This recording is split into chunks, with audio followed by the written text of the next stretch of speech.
We're here along the Hot Springs Creek Greenway, and as you know, the Hot Springs Creek is a tributary to Lake Hamilton.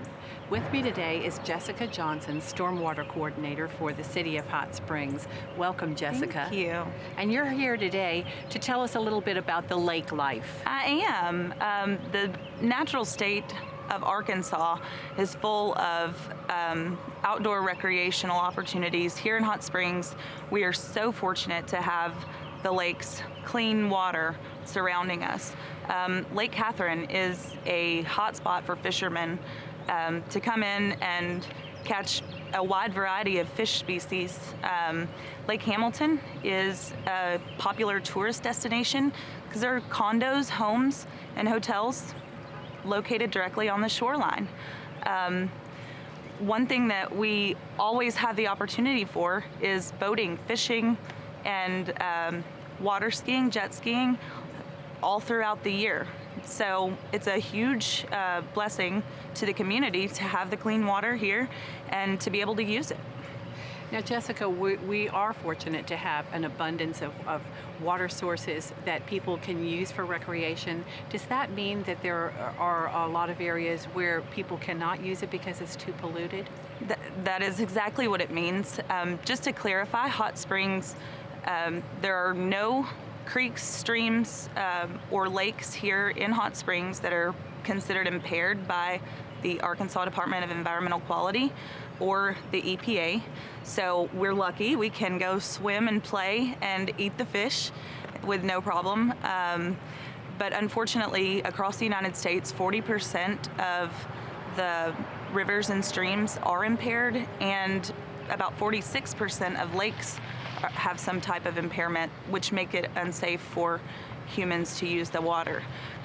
With that being said, close to 50% of the water problems are actually caused by non-point source pollutants in stormwater runoff. As many people may not know, stormwater runoff is rainwater that doesn't soak into the ground. It actually runs across paved surfaces, even landscaped areas, picking up pollutants, ultimately discharging into the lake without being treated or filtered in any way. Well, Jessica, obviously the public, there are some things that the public needs to know to be able to continue enjoying life on the lakes. Yeah, I just want to share a few interesting facts with the community.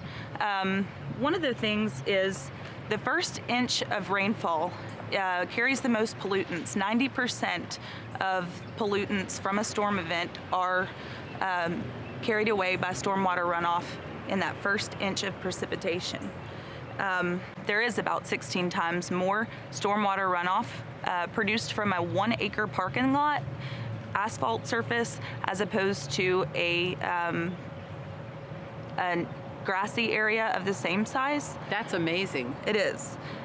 One thing that I always like to encourage the public to do is utilize existing vegetation, keep the vegetation, try not to pave if you don't have to, do low impact development, create rain gardens, things of that nature.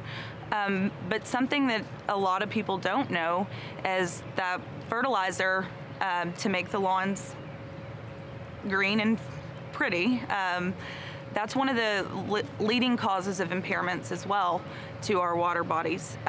So we encourage people to, when they mow, to actually just leave the grass clippings, we call it grass cycling, leave the grass clippings as mulch on top of the grass.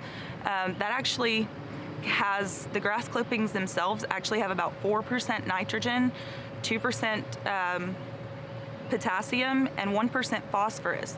So 25% of your lawn's fertilizer can be obtained by just leaving the grass clippings on the ground. For over-fertilization, one thing that is very interesting from a watershed approach, the Mississippi River carries about 1.5 million metric tons of nitrogen into the Gulf of Mexico annually. That creates a hypoxic dead zone about the size of the state of Massachusetts, where literally the aquatic life is dead because all of the oxygen is depleted. So we are so fortunate to be able not to have the problem here in Hot Springs, but we also don't want to create or add to it. 1 gallon of motor oil will pollute 1 million gallons of stormwater. 5 quarts of used oil will slick up about 2 football fields. So there's a lot of interesting things about non-point source pollutants that can be found on our website in our Be Water Wise brochure series. Otherwise, I just want to invite anyone to contact me with any questions, anything that I can do to help, and everyone just enjoy the lake life.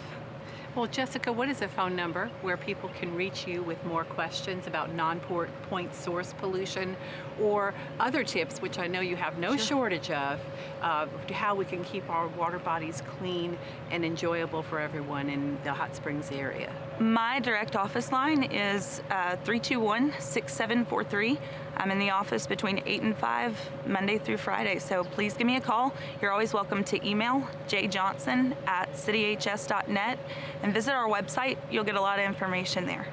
And Jessica's always available to advise you if you have questions or need more information. Absolutely. She can direct you to the source or just come by and visit her at the Transportation Depot, which is directly behind us today. It is 100 Broadway Terrace.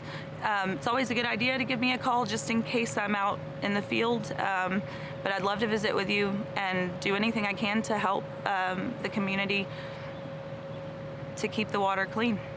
Well, Jessica, thanks for sharing with us some sobering facts today that definitely show the cause and effect of our actions and what happens to the water around us that we sometimes take for granted.